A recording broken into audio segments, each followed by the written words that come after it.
Hi, in this video, we're going to take a look at dummy variables in linear regression. All right, so dummy variables are all about representing categorical data in a numeric manner. Okay, so linear regression can only take numeric or integer variables. It can't take categorical and it can't take ordinal if you're treating ordinal truly correctly as ordinal data. So what we do when we talk about categorical data, and if I want to do a regression model, linear regression, as what I have to do, I have to somehow convert that categorical data to numeric data. Well, how do we do this? What we do, we take so if I have one categorical predictor variable, what I'm going to do for, let's say, just for a time being, I'm going to say for each level of that categorical vector, I'm going to make a new vector. It's going to be a binary vector. That new vector for the first level will be a 1 if the categorical vector is equal to that level, and 0 if it is not. Okay, so let's say that I've got 5 levels of a categorical predictor variable. Then what will end up happening, and it's going to be technically incorrect for the moment, but just follow me this way. Think of it this way. What I'm going to do, I'm going to make for 5 level categorical data predictor variable, I'm going to make 5 binary vectors. And each of those 5 binary vectors are going to correspond to the level. And the vector is going to be a 1 if the original categorical vector is equal to the level, and 0 if it is not. Okay, so that's how we work that out. That's how we get, that is the classic way of converting categorical data to numbers. Now, there's something about the mathematics of linear regression is that if you think about things from a linear algebra point of view, I actually don't need all 5. I can get away with 4 of them. I don't need all 5, I need 4. So basically what we're going to do, we're going to say that, all right, this level, the level right here, you're going to be my baseline. And since you're my baseline, I don't need you present. The rest of these are basically going to be shifting off of that baseline level. And that's how it's going to work out. So what's going to end up happening is that when I get my intercept of my model, the intercept corresponds to that baseline level, which does not have a binary vector corresponding to it. And then here, the vector I have for this level is a shift. The coefficient gives me a shift between the 2 levels. And the coefficient for this one gives me the shift from the baseline. And the coefficient here gives me the shift from the baseline and all the way down. And so it works out that by getting rid of one of the binary variables, I'm going to have like more degrees of freedom. I'm going to be I will be fitting less parameters of my model. So there's a lot of advantages to it. The disadvantage to doing the n-1 technique, having a baseline level, the disadvantage to this is that we have to do a little bit of arithmetic and a little bit of algebra to be able to figure out what is our model fully doing.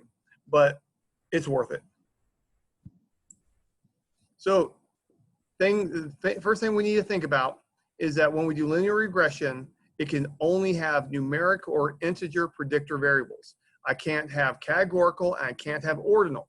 Now, a lot of times when people are working with ordinal data, like if they see like first place, second place, third place, and so on, they'll treat 1, 2, 3 as a number. It's not a number. So if it's ordinal, it's still categorical for this purpose. But a lot of people fudge this. It's poor practice, but what are you going to do?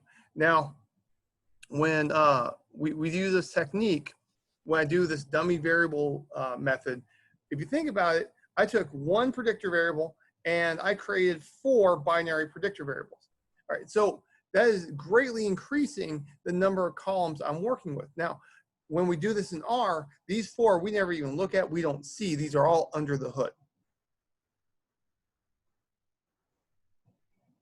All right, so let's go ahead and take a look at how this works out mathematically.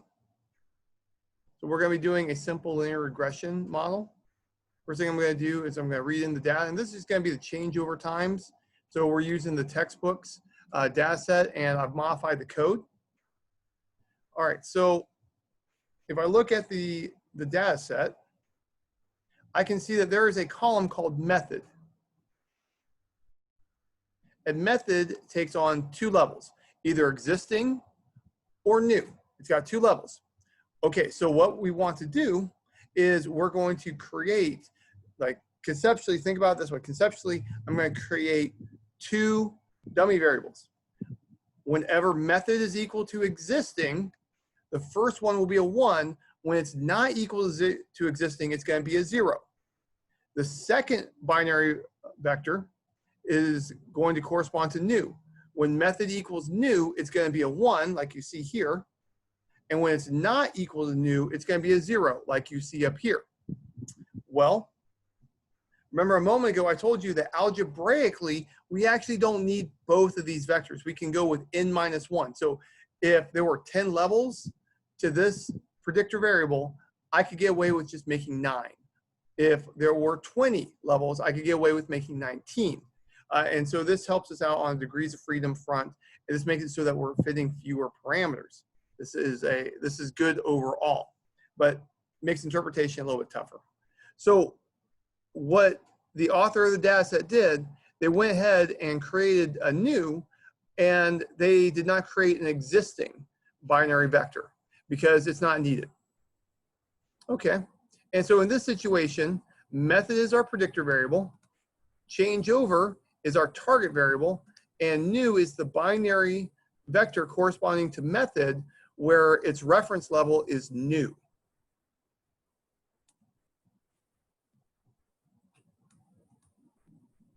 All right, so we can go ahead and see that 72 of the observations are existing, 48 are new. Well, something that's nice about this, about converting to binary, is that we can see that 40% of the observations here are new. That's nice. You know, by taking the average of the binary vector, I can figure out what percentage of the categorical data is equal to new. Here is our y target variable.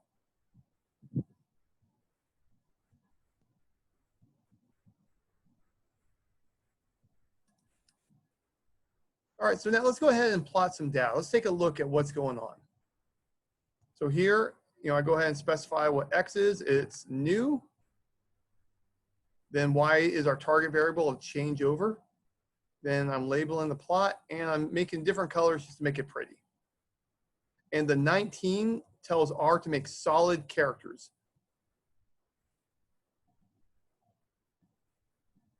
All right, so we can see that we've got a bunch of dots stacked on top of each other, a bunch of dots stacked on top of each other. It's hard to tell what's really going on with this. So what I'm going to do is I'm going to use a little bit of a random number generator, and I'm going to shake up the x values of these points. I'm going to shake up the x values of these points, and that'll give me a better way to visualize how many points are in each group. So I use the jitter function on the x coordinates. The rest of this is the same as it was before. So same y variable, then x lab, y lab, same. Color is the same. And just to make this a little bit more interesting, let's go ahead and slap on a regression line. So LS fits the regression line. AB line plots a straight line for us. So AB line can take either vertical lines, horizontal lines, or regression lines, and or slant lines, where we say A is the y-intercept, B is the slope. That's why it's called AB line. A is the y-intercept, B is the slope, and I specify those two parameters, and I get a slant line. All right, so we can see that the line has a negative slope, and you can see that the points that we had previously got all wiggled out. Now the y value stayed the same. The y value is the same because I didn't do anything to the y's, but the x coordinates got dispersed. So this isn't correct 100%, but it's easier to interpret how many points we have in each group. Now, another way to look at this is to use a box plot. So remember, a box plot is a 5-number summary. Minimum, maximum, median, then we have first quartile, third quartile. It's a 5-number summary. And to do a box plot, I specify the formula, the data, and of course I label it and I give it the colors that I had previously. So a good tip for you when you do a report, when you do a presentation, use the same colors for a variable throughout. Be consistent in your coloring. That'll make it a lot easier for your audience to see what's going on. All right, so we can see that the median is a little bit higher than of the zeros. It's a little bit higher than the medians of the ones. And remember that when I look at the box plots, I'm looking at the Y values. Is that consistent with what we had up here? Well, we can see it's a negative slope. So yeah, that's consistent. That's good. That's good.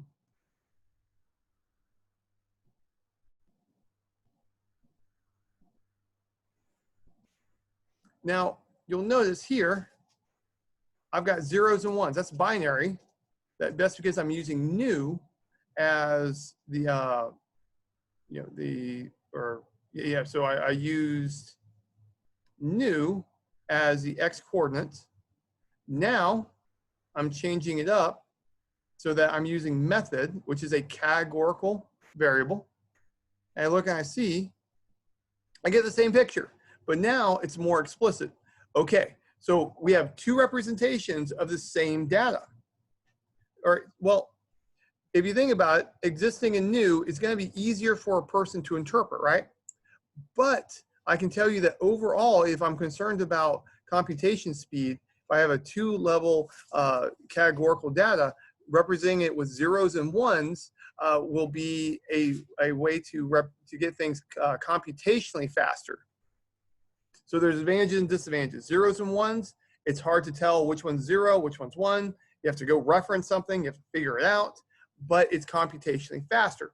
The categorical version of the labels is easier to interpret, but R is going to have to do some additional work, or maybe you might have to do additional work to be able to do some operations.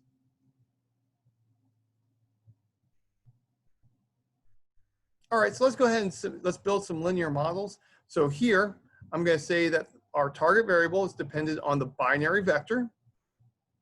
When I scroll down here, and you'll notice I call it L linear model dummy, because I'm using a dummy variable. The binary variables are the dummy variables. And when I say dummy, I mean dummy as in like a mannequin. I don't mean like dummy as an idiot. Yeah, the term dummy variable has been around for a long time. Now, for this model, I'm using method as the predictor. Remember, that's categorical. And you notice I call it linear model, categorical, make it easier for me to figure out which one I'm looking at. Now, let's look at the 2 models. Let's look at, let's see, our coefficients. So here we have about 18, about -3. 18 and -3. We have 0.9 and 1.4. 0.9 and 1.4, 20 and -2, 20 and -2, and super close to 0 and 0.03, super close to 0 and 0.03. So yeah, these are the same models, but they are, the only difference is that we're coding the data differently.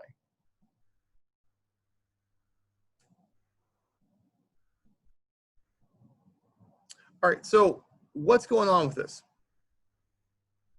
So what's happening is that effectively we have a y-intercept going on here. So whenever method equals existing, this is my y-intercept. Now, when method is equal to new, we have to go and we have to subtract off this 3.2 from the regular intercept. So each time I have for each level of categorical data, I have a different y-intercept. And I have to do some arithmetic to figure out what the actual y-intercept is. Because this is telling me that this is the shift from baseline. The shift from baseline is negative 3.2. All right, so if I do the subtraction, we can see that the y-intercept when method equals new is 14.7. And the y-intercept when the variable is equal to existing is 17.9.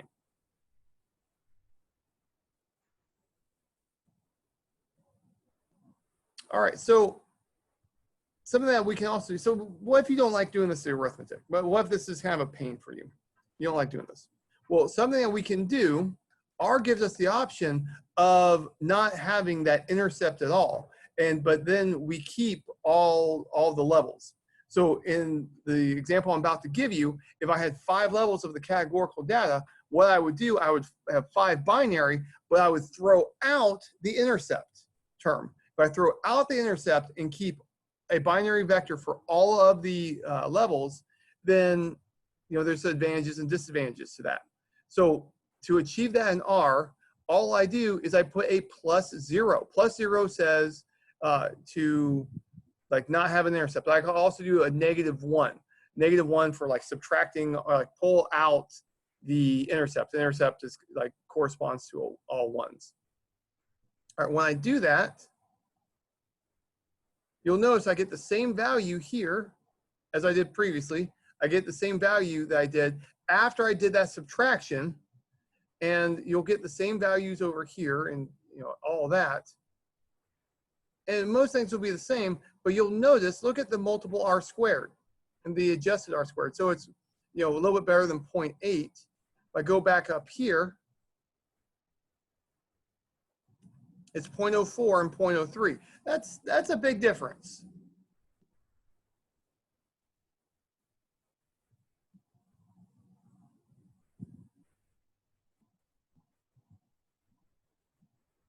And you also notice that the F statistic has changed. The F statistic is within machine accuracy when I do not have an intercept. But up here, the F statistic is much bigger. I mean, it's still statistically significant, but that's much bigger than machine accuracy. All right, that's all I got for you. Take care and goodbye.